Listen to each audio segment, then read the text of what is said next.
just witnessed a real good fight between Demetrius Andrade and his mandatory challenger, Liam Williams.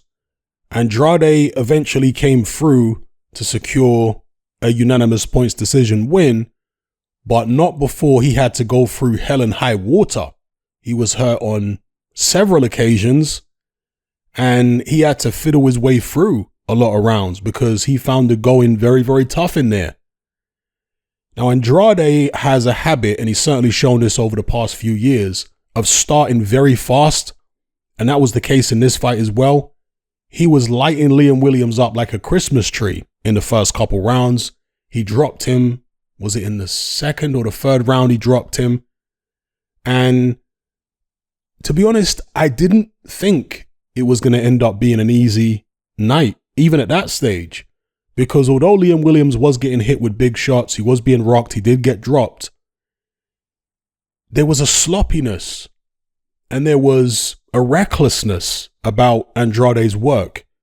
And you could see that Liam Williams was still very much focused on what he wanted to do. Although when he got dropped, he left it right until the last second, maybe 9.5 before he got up. At one stage, I was thinking he was going to sit out the count.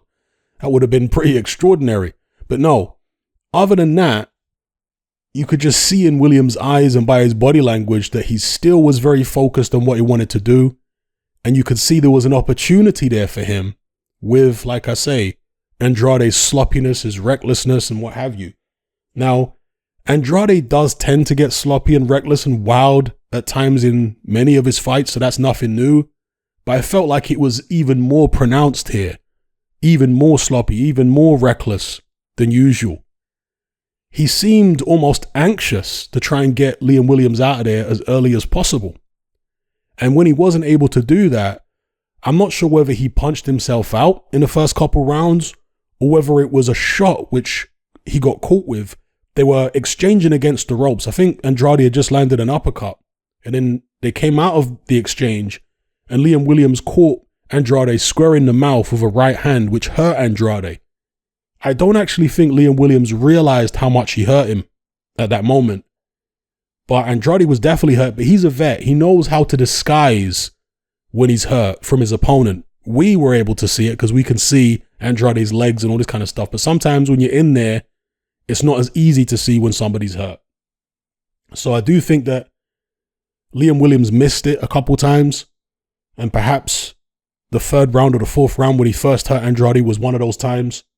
So I'm not sure whether it was just a case of Andrade punching himself out after the first couple rounds because he was going flat out for the KO, or whether it was the fact that it took him several rounds to get his legs back after being hurt. Maybe it was a combination of the two. But whatever the case may be, the fight progressed. Liam Williams was on Andrade like a harbor shark, really putting the pressure on him. But Andrade, after a couple rounds, did start to get his legs back. And early in the fight, he kept missing with his uppercuts. And he missed with uppercuts throughout the fight. But the longer the fight went, the more the uppercuts were landed. And it was a corkscrew, Prince Nassim style lead uppercut he was throwing with the right hand. And he was just consistent with it. He kept throwing it. And Liam Williams, not being a particularly sophisticated fighter, didn't make any adjustments or didn't make many effective adjustments to avoid getting hit with that shot because he was getting hit with it more and more as the fight went on. And he did get buzzed with it several times. Both guys were buzzed in this fight. As I say, Williams was down early, but there were other points in the fight where Andrade would hurt Williams and Williams would just stand there. And sometimes Andrade would go for him, other times he wouldn't. But there was another time that Andrade got hurt because he kind of fell into a groove and into a pattern of boxing, and he managed to get control of the fight because the first few rounds were a bit wild, maybe the first 4 or 5 rounds. After that, Andrade started getting into a pattern where he was boxing, moving around, and building up quite a sizable lead by this stage, particularly with the knockdown. But then in one of the later rounds, I forget which it was, 8, 9, something like that, Williams hurt him again. I can't remember what shot it was this time, if it was a left or a right, but Andrade's leg clearly buckled underneath him. And again, Williams didn't really go for it as much as you would have expected, given how hurt Andrade appeared to be. Again, it could be a case of him disguising it very well. So Williams didn't realize, and I'm talking about disguising it when you're in there, because we can see it on camera, but the fighters can't always see the things that we see when they're in there. They might not be focusing on the guy's legs. Do you know what I mean? And with Demetrius Andrade, he changes his height a lot. He leans back and he just does a lot of very awkward things with his body to make it difficult for you to hit him. So it's possible that Liam Williams caught him with a shot and he maybe felt like Andrade was just doing that weird thing where he leans back and makes it difficult for you to catch him. I don't know, but Williams didn't seem to go for it as much as you would have expected. Perhaps he was just wary of the uppercut, because he kept on getting hit with that shot. As the fight progressed, despite the fact that Andrade was outboxing Williams for the most part, and he fiddled his way through some of the rounds. Some of the rounds was real good boxing from Andrade. Other rounds, he was just fiddling his way through. But, as I say, as the fight progressed, Williams, you could tell, had a lot more gas in the tank than Andrade. Even though he wasn't landing a lot of clean, effective shots, his body language, the way he was moving, he just seemed more comfortable and more steady. Whereas Andrade was up and down. Sometimes he looked like he was out on his feet. Other times he looked like Muhammad Ali for a split second. So he was real inconsistent in terms of the way he was performing from 1 minute to the next. But as I say, the fight progressed and went to the final round, which was another good round. A lot of good rounds in this fight. It was a real good fight. If you haven't seen it, I recommend it. Williams was actually hurt by a big left hand from Andrade in the final round. You saw his leg stiffen and he wobbled a little bit. Andrade didn't go for it himself because he was dog tired at that point. So yeah, it saw the final bell and the two guys embraced afterwards. They had tremendous respect for each other, which is always good to see. Both praised each other in the post-fight interview. Now, in my Discord server, people were talking about Andrade's performance, right? Everybody agreed it was a good fight, but they were saying, wow, he looked poor. He looked like someone that would lose to Billy Joe Saunders. He looked like someone that would lose to Canelo Alvarez. With Canelo Alvarez, I'll agree. With Billy Joe Saunders, I don't agree. Billy Joe Saunders has had plenty of shaky performances himself against Artur Akavov, who Demetrius Andrade handled with ease. So I still think that Andrade would beat Billy Joe. Canelo, of course, is another level again. See, the thing about Canelo Alvarez is that he has consistency. Demetrius Andrade, as talented as he is, he isn't consistent like that. And this is something I mentioned in a couple of my previews. As you can see here, one titled Demetrius Andrade versus Liam Williams, April 17th. And the other one, which I did with Jack Napier. And I asked the question, is this a banana skin for Boo Boo? And I talked in that preview about how Andrade, when he's not sufficiently motivated, does put in these suspect performances. And the fight I mentioned in the past was the Jack Koke fight. And I said that if he turns up looking like that against Liam Williams, there's a chance of an upset here. Because Andrade does appear to be one of those kind of fighters who rises to the level of the opposition or sinks to the level of the opposition. No disrespect to Koke, Williams, or whoever. But that's how he appears to be to me. There's a term that they have. I forget what it is now. I forget the term. But some fighters, they need a big occasion. They need highly respected opponent, somebody that almost they fear a little bit. They need that to bring the best out of themselves. And it's not just on the night, but even in training camp, to be able to raise their game to the highest level they possibly can, they need to be up against the best quality opposition.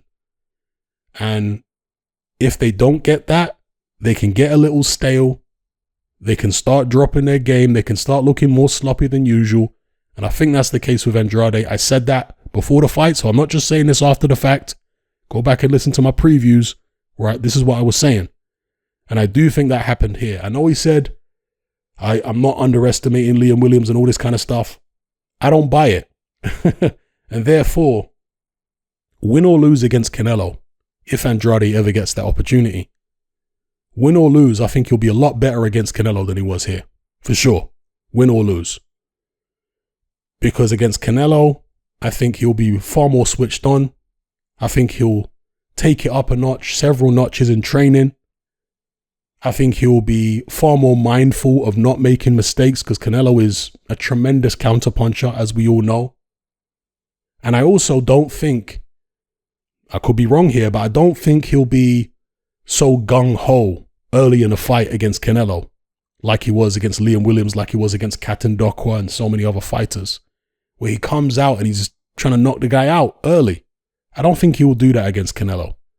I think he'll be a lot more circumspect and a lot more sensible with what he's doing in there because he understands Canelo can punish him. Maybe he didn't feel like Liam Williams would be able to punish him for taking the chances that he took early in the fight. And Canelo is a much better fighter than Liam Williams. We all know this. But he doesn't fight just like Williams. You know, when he applies pressure, Canelo himself is more circumspect when it comes to applying pressure than Liam Williams. Williams just straightforward like a bull charging at you. Canelo don't really fight like that. So there is the possibility that Andrade might actually have more time and space to operate and he won't be so rushed, because that's one of the things that made Andrade uncomfortable in this fight, is that he was constantly being rushed by Liam Williams, who's just charging at him all the time. Canelo doesn't really charge at you like that for the most part. I think he will give Andrade, or potentially could give Andrade, more time and space to operate and therefore look more polished and slick than he looked in this fight. He looked slick at times here, but very ragged a lot of the time as well. So, yeah, Demetrius Andrade, sloppy performance, but a real entertaining fight. They were saying in the commentary on DAZN that he's looking to move up a weight division after this. So he'll be knocking on the door of Canelo Alvarez, I guess. Billy Joe Saunders, Caleb Plant, and so on. I mean, some people are also going to talk about Demetrius Andrade potentially being a bit drained in this fight against Liam Williams. I mean, I guess that's a possibility. But I just think it's the way he structured the fight. You know, he didn't really pace himself well. And he often does this, where he goes all out, guns blazing in the first couple rounds. He almost reminds you of Amir Khan a little bit. Not in his style overall and his attributes overall, but in terms of his mentality, where Khan would always come out the blocks fast and drop people early. Like he dropped Maidana in the first round. He dropped Lamont Peterson early. Remember that? Khan was often like that. And if he couldn't get you out early, he would then fall into this pattern of fiddling his way through a fight or struggling through a fight. And that's what Andrade tends to do. He hasn't struggled this much in some of his previous fights, right? But the pattern was similar, where he started fast, hurt the guy or dropped the guy early, looked really good, but then kind of slowed down, didn't manage to get him out of there. And I don't want to say labored through the rest of the fight, although he definitely labored through the rest of this fight. In the other fights, not necessarily labored, but just got into a groove and never really took it up another level or took it up another gear. So, yeah, thoroughly entertaining fight as far as I'm concerned. I'm probably going to watch it again. I thought it was really interesting. But as far as where Andrade goes from here, personally, I think he'd be better staying at 160. I think that moving up to 168, unless he secures the Canelo fight or the Billy Joe Saunders fight, because these are guys moving up, right? Smaller guys moving up. I don't like his chances or prospects at 168, to be honest with you. I think the height and reach he has at 160 is going to stand him in good stead against a lot of these guys, against a faded, old Golovkin. You wouldn't pick him against Charlo on that performance, but as I say, he is a guy who tends to fight to the level of his opposition. And maybe that's the exact fight he needed against Liam Williams, a wake-up call. Because if he goes in there like that against Charlo, he's not going to win the fight. He probably won't even come close to winning the fight. But bear in mind, boxing fans have short memories. It wasn't a million years ago when Charlo didn't look particularly impressive. Okay, when Charlo had people saying, well, he didn't really win this fight, he didn't really win that fight, you know? So people tend to forget this. And both Charlo brothers tend to have most issues with slick fighters, fighters who move around. When you come at the Charlos, you're usually going to be in trouble. But if you have some slickness and you can get them off balance and mess them about, that's when you have the best success against them, if you look back through the history of both Charlo brothers. So I'm certainly not writing Demetrius Andrade off against Charlo at all. I think Canelo, at this point, very few people would pick Demetrius Andrade over Canelo, and for good reason. But I wouldn't write him off being able to compete with someone like that just yet. He is getting up there in age. He's 33, although Canelo's no spring chicken himself now. But as I said before this fight, remember, twice in these two previews, I said Andrade, or I basically inferred Andrade tends to fight to the level of his opposition. So I'm expecting him to raise his game when he fights the Charlos, if he fights the Charlos, the Golovkins, the Canelos, and so on. And for it not to be as easy as some people are assuming it may be after this very tough fight against Liam Williams. A lot of it comes down to expectation. See, I was half expecting a tough fight for Andrade. So the fact that it turned out to be tough, I'm not shocked. Do you know what I mean? It doesn't really change my perception of Andrade very much.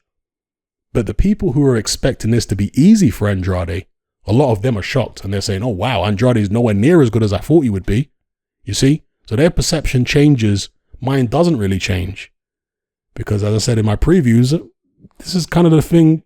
This is the kind of thing, that can happen if Andrade is not sufficiently motivated and doesn't realize how tough and dangerous Liam Williams really is. So anyway, bottom line is it was a great fight. If Liam Williams had managed to score a knockdown, this could have been a contender for fight of the year. As it was, I don't think it was quite that, but still a very, very good scrap. So again, if you haven't seen it, I recommend it. Is there anything else I need to touch on here? Does it have the judges? Okay, it doesn't have the judges' scorecards on here yet. I can't actually remember what. Okay, here we go. So it was 118-109, 118-109, and 116-111. I think the 118-109s are a bit wide. Yeah, Andrade did win, and he won comfortably on the cards. He didn't win comfortably round by round because he was real tough in there from a physical perspective. But from a points perspective, yeah, he won comfortably. But I feel like 118-109 was maybe a bit wide. 116-111. I didn't score the fight round by round, but just my perception after watching the 12 rounds would be that that might be a more realistic score. Then again, maybe 118-109 if I watched it back might be realistic. Let me know your scorecards if you did score it yourselves. And like I say, Demetrius Andrade, talented fighter. I would still certainly pick him over Billy Joe, irrespective of what Billy Joe does against Canelo. You know, even if he pulls off the upset, because it's styles we're talking about here. And I just feel like Andrade's awkwardness, his power, I feel like he's got more power than Billy Joe. I feel like he's physically stronger. Billy Joe is nowhere near as wild. Billy Joe's not wild at all, really. He's very neat and tidy. But I just feel like that awkward, crazy long reach that Andrade has, the awkward way that he moves around the ring. He does this thing where he keeps his head low and then jabs up at you from a really strange position. You know, particularly the guy's like 6 foot or 6'1", and you're a shorter guy. You don't expect him to put his head down and then jab up at you. You know, so he makes it real awkward. He leads with uppercuts. He does a lot of very unorthodox things that make it difficult to read what he's going to do. And I think his power as well is underestimated. And I think Liam Williams, in fact, Liam Williams said after the fight that Andrade turned out to be better than he expected. Okay. So I think Andrade's power is underestimated. I'm not saying he's the greatest middleweight puncher in the world, but because of the speed he has and the way he can spring these shots on you out of the blue, he can hurt you, especially early in a fight, as we've seen. So I still rate Andrade the same way I rated him before the fight, because again, I did say that this kind of thing could happen against Liam Williams. I'd still pick him over Billy Joe. Against Canelo, he'd need to raise his game several levels to have any chance in that fight, any serious chance. Charlo, I'll give him a better chance against Charlo than I would against Canelo. But anyway, let's see how his career pans out. Hopefully he gets the big fights because he looked vulnerable here. And maybe that will be enough for Charlo to say, okay, I'll fight you. You look sufficiently vulnerable. Maybe Al Heyman will say, yep, let's do that fight now. Let's hope so. Give me your thoughts in the comments below.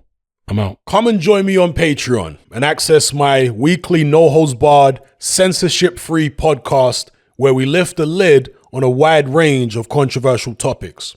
It's not mainstream friendly, it's not politically correct, but that's the whole point. We dare to stand as a beacon of reason against an army of insanity. Just head on over to my Patreon page and select the tier called Hatman Hot Topics. You'll gain access to a minimum of 2 hours of exclusive content every single week, including podcasts, videos, interviews, live stream Q&A sessions, as well as my popular Confessions of a Nightclub Bouncer series. Not to mention a vast back catalog of hundreds of hours of previous episodes. You can listen via the Patreon app with the option to download in high quality MP3. We've also got a Discord server where you can come and chat and hang out with myself and other members. There's no contract, no commitment, and you can cancel at any time. So come and join our community of free and critical thinkers by signing up with me here on Patreon today.